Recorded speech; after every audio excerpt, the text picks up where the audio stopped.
Abusuani komo ewo channel so aha engage protect abadi. Podcast of star trendy a ebeko is making headlines na jembre na edibi eksumbo. We breaking news ya embo enwura nsimnum onua enye asempoto akra na sky praise scandal Professor Amenyaw Kumfi any former GIF CEO Solomon Asamoah yedi kwadu ebo omu se sika se omu edekwaye sky train no omu amex appropriate sika no na omu edekodan high court say ensema aban kwadu ede atu omu so no nukra bi anim the sent no enka court enhwe nenka ontwa asebunu kra nene court akasa na nyina na se asem no entimi ankwa ama Solomon Asamoah ene Professor Yaw Kumfi nyina na se Professor Amenyaw Kumfi nyina ani se court etimi abomu asem atu agu se omo hwehwe ensem no mu omu edibone the sent no mra enum ebedi na eno ane project fire no edi atoskuni so edi amount say high court has dismisses the submission of no case filed by lawyers of the accused persons after the close of prosecution case. The case person subsequently filed a submission of no case urging the court to acquit and discharge them because in their opinion no case has been made against them by the prosecution. Onya eno ene bi asomwo no but yenhwe ade kakra wa say the high court however disagreed with them and has affirmed that the prosecution has discharged its burden of proving that a case exists for them to answer.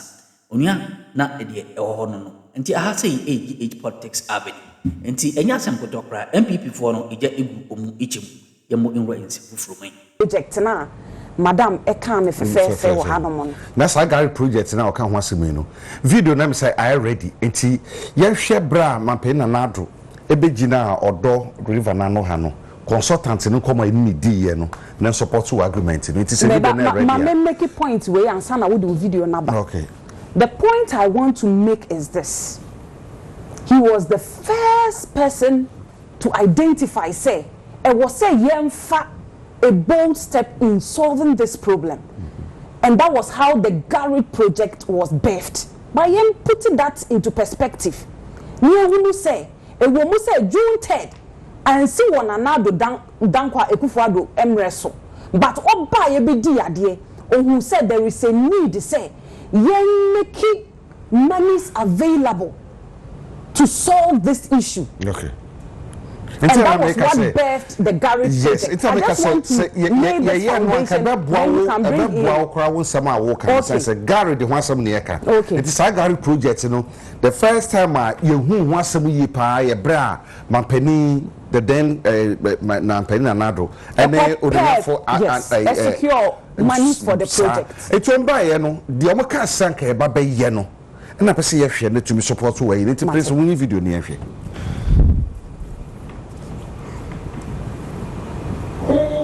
It's going to take about 6 months to complete this one. Then the Kuala Lagoon itself will take a longer time because that's where we have more composition of material, which needs to take a longer time, maybe about a year or two to finish. We're going to have recreational facilities. That is the sea outfall. So along we have recreational facilities. Other infrastructure, we can have some hotels will come at the end, and this makes the whole place. Then we're dredging all the way through Cycle to Kuala Lagoon, where we call the Clep Interceptor. From there, we end up at the estuary into the sea. Before the commencement of the work, this is how the situation was. The channels were heavily silted. Along the channel, you can see very heavy siltation. So this is a beginning. Then during the process of the dredging, we had these situations. Gradually we come up to the end. Then finally, this is the stage that we have reached. And then after that, there was a continuation to carry out the silting, because as we progress, more silt come and you have to continue dredging. Enti we bra garage project ro mo sha ase no hwemfoni a etwagu ye no a penina oye ona ye site engineer so ye dan yu na work an o can say recreation said no hwemfoni ni a hotel se ne ma eba bi ba sa odo river hu akopem kole no nanka enya semkoma kra na eba ne sei ene na make asenka sa da no na mapeni sa nhihye kama sei eba ne se ne ntumi anuru hu a adedada no a ene da so hu. Okay. And there have been a lot of projects that were undertaken during the whole Garage project initiative. You see, over 40 projects were going on. Apart from dredging, we are talking about big gutters and big drainage systems. But unfortunately, no. Ever since Omampenyini John Dramani Mahama Baye, nobody has gone back to continue the project where the project was left off after the exit of Nana Addo Dankwa Akufo-Addo ne Dr. Mahmoud Bawumia. And the question ayen na ye bisa ye hone say adenti ena project no astalling because ye na ye kai say last year Omampenyini Ekte committee the deputy chief of staff a friend no Standogbe the I think he was the committee head so won't share about the flood situation in the country. Say after they were given a chopper to go up there and to assess the situation and by now dear omo juma bi anasa omo beye bibi but we are yet to even understand the essence of their travel their committee because she from them ever since our muko heard the ekoso Mikai Krampo said there was a day in Suotoya somewhere last year. It was a very bad downpour. Emma Standogbe updating the Facebook page, he was talking about football. And I remember that day, they called your friend, they say Metro TV. So I was so angry about the whole situation because Yamma say, when they catch the Ghana for the next thing we saw was that a lot of people were displaced. And you were on social media talking about football. Just like we do in this country, Obiate died because the flood had stopped and everything went back to normal. But another year has come again. And still, until the BN free Mahama government to say, to ensure say what happened last year doesn't repeat itself. And let me tell you something. But the thing say yes, Nana Addo Dankwa Akufo-Addo government no mutitisika sunti na ye enye no kre. World Bank aba e de Asamoah betu just say enti sa enye bi wo wa the present finance minister dey ato akwan mu a emwa, and that is the main reason why they are not releasing those funds. Why are we not telling the people of Ghana the truth? E come crunch omo. Say, as government, let's take that bold winning and tell the people the truth. Say, your mistake. And you to my contractors are called back to the site to continue with the work. But you didn't cry phone. You a tramp truck. Now you sound for helicopter, Kosro.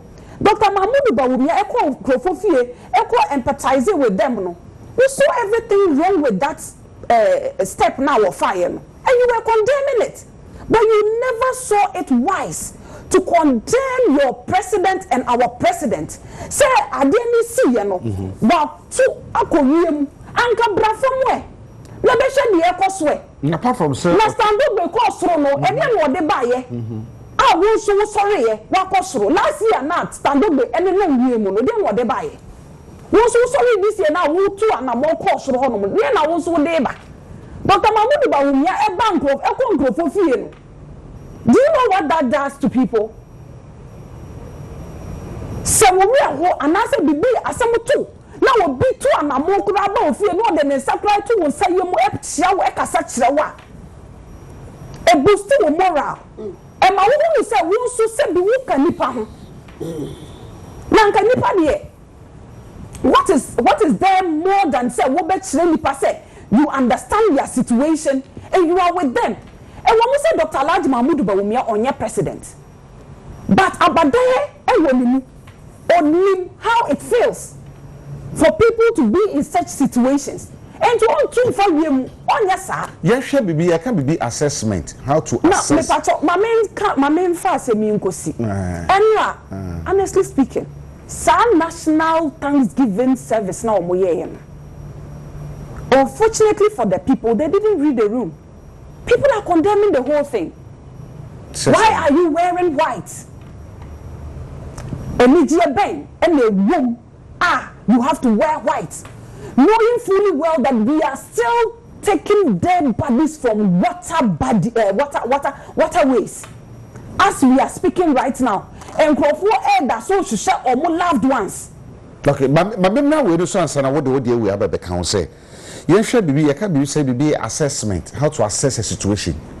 For instance, Galamsey here Kosui. When I'm car say Koso, but so full plane, that's what I'm doing. We need a clear picture of the situation on the grounds. Say when I'm from, and to assess flooding and no. Sir, Odipanbe Nanti from any say obefa wiemu as a assessment, you know.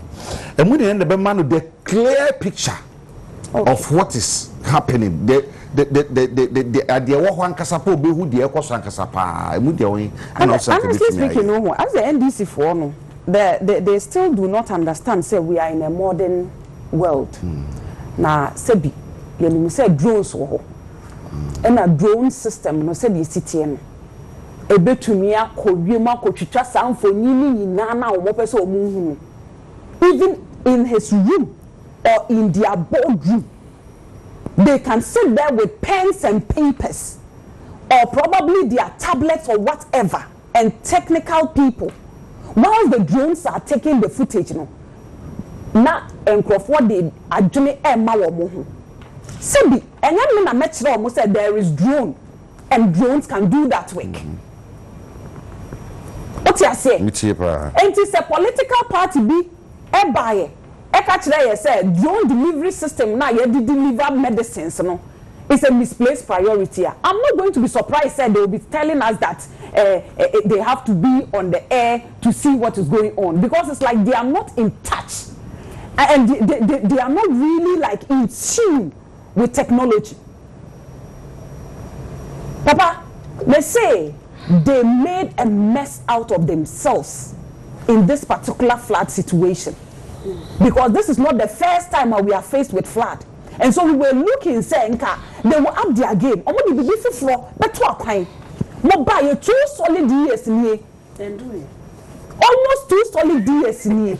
Oh, so 1.5 years there. You are Chimuko, and I'm a boy. 1.5 years. 1.5, yes. We are go 2 no. And by now, the Ankagari project, only DSC last year. And at least. Come on, shed your mobile to me idea, and then you're much to a coin. Gary, the movie but we put a hole to it. Gary project, the movie do hifa because 2019, 2020, 2021, the final say 2020, 21, 22, 23, 24, at least by 5 years. So 5 years, you know. But to say, Achimota Honomo baby, ya big gutters, Honomo. And one road is for him. I know, but that's why it's so year they haven't finished the work. What you say? They haven't finished the work. That is why they have to continue. 5 years. Yeah, say what they did or where they have gotten to is enough to solve the issue. We are saying that there is need for them to continue. Let's not belittle the conversation on this particular platform. Let's not make it about MPP, NDC. Let's make it about the fact that but let's make it about the fact that some people are sleeping on the job for 1 and 6 months. What are we doing to add on to the work that they have already done? That's the question we should be asking ourselves. And only okay. Say you secure your funding. But because of a Myanmar NDC for INT, funds no World Bank for say yam for sikane mamudu. And let's start doing the right thing. What you say? Let's start doing the right thing. Okay. And just like what kind you know, say World Bank aba bonten so aba be kan okra na kire say some things are finance ministry na ye ntina sika no ntimi ba for them to continue. What we should be doing right now is to be asking the government to start doing the right thing. Okay. Send ye be nye sika na ya de ya continue project no. All right. Na sa blame game no. Maybe men person may blame game too much, but the may say me can no cry no actually NDC for say they are sleeping on the job and that they should wake up. Na nkrofo ogugu. Okay. Obatan yo ko wo ye say 1 month ni. Nyame agenekra every ne same all because of say ye tutu ye nuama. Ma who babies that they have to, you know, put on top of buildings. It's sad. All right. My friend, mu na say bia wo ba bibia ma che 2 minutes bi na mo de afia. Ye hwe. Enye ebredi kan. I remember July 6, 1996. Almost 30 years in here. And so kase bi etoy. That day na me kodum kono fin. Sen so ni bi no after 30 years and I feel be asan ato. Yes. Almost the whole of Ghana every July 6, 1996 me kai pa namti STC mu ameko Kumasi na matraso kodum kwa. Yahwe ade na wo ho enye se enim se wo eni ho ewo ho na obi aba na wabeka ne de na okọ obi aba na wabeka ne de na okọ obi aba na wabeka ne de na okọ se yahwe sa garden se hye ya betuma ka se eno ene ade ba ko a ebetuma gina so aka se enhye bi anke betuma abo yie pa sika na ewo sa garden project ni mu no is about $350 million. Yeah. Now, 37%. According to reports, no. Now, yeah, disbursing 40%. 40%. I'm manaka 60%. Okay. And see, sir, $350 million, you know, 137.6. Now, you say, yeah, they are Juma. Niemisa say, 138 million dollars. Siasia di adwuma paniam pa animianiam pa anka situation mu nanka ye wo na yahwe abanda da no de oyeye abafufuru so ba ye do no so ababeye ne World Bank reports abayi no na minchi o sima bedu eja ma minchia watiefo ne wahwefo na minchia United Party ebusia na minchia honorable Alankojo Chirmatin with boss for michia mo makola na mama me hwa efe anope eja anope wonsa wo ba mikita me yellow book GTP the Great Transformational Plan honorable Alankojo Chirmatin echechireye na the reason why I'm the buy na me ka say ye beka the new Ghana na ya papa president eka ho asem nanka ya chiachie tiefo ekwan ya ye be fa so a ye be ye the new Ghana no whether it is possible or it is not possible but as they not divert because aye politics obi a politicize ade no na this issue flood issue yes yeah mamema obi bia no ho kan ye yakọ because that day no na me kwa Accra FM but na ka mo ameko me do kwa mo na me ka che uba driver and patrol sign because na ne mani huhu ni ne me video bi kwa na eja ehu na me yam hihye me say anhwa mehwe me nkwa ti me sign me chi kodae na me monitor ne eko na enipa wu nkofo ahwe japade nkofo ahwe omo nkwa ye be ma obi bia yakọ na eja sama esi wo Ghana no I expose ye nyina Jacob na expose ye say expose ye nyina ka ye nyina sa obia me so me ka ho me ka ho Mrs. say you ti he ka ho obi biara ye di adwuma hye wonsa expose you so we a politician so we a lawyer say we a doctor, say we a teacher, we a software, whatever we no. This Asamoah eja esino I expose you. Say we ye we do my ye, say one ye I expose you. Because yeah, the new Ghana na ya papa kano. Say you bet me aya. Eye how ye share ye nkwala ade wo school. Ye curriculum na te say.